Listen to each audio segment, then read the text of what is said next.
বিচার বিভাগ যদি স্বাধীন না হয় তাহলে শুধুমাত্র সরকার কিংবা বিরোধী দলের ব্যাপার না, জনগণের রক্ষা কবচ বলতে শেষ পর্যন্ত কিছুই আর হাতে থাকে না। এবং নিম্ন আদালতের ট্রান্সফার এবং পদোন্নতি, তাদের শৃঙ্খলা এবং তাদের ছুটি মঞ্জুরি, এগুলো যদি সুপ্রিম কোর্টের উপর ন্যস্ত না রেখে প্রশাসনিক দায় দায়িত্ব কিংবা সরকারের উপর ন্যস্ত করা হয়, তখন বিচার বিভাগ, অধস্তন বিচার বিভাগ সঠিকভাবে স্বাধীনভাবে ফাংশন করতে পারে না। বিগত বছরগুলো আমাদেরকে আঙ্গুল দিয়ে দেখিয়ে দিয়েছে। সুতরাং আমরা চাই বিচার বিভাগ আইন মেনে চলবে, মনস্টার হবে না। সরকার সবসময় আর্গুমেন্ট করে যে এটা যদি করা হয় তাহলে বিচার বিভাগ মনস্টার হয়ে যাবে।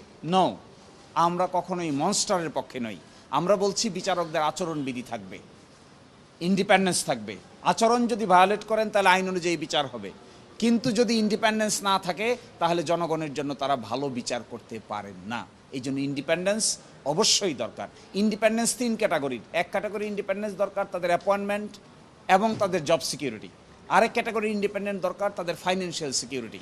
আরেক ক্যাটাগরি ইন্ডিপেন্ডেন্ট দরকার তাদের ইনস্টিটিউশনাল সিকিউরিটি। বিচারকদের যদি আপনি ফ্যাসিলিটি না দেন তাহলে তো বিচার কার্য সম্পন্ন করা সম্ভব হবে না।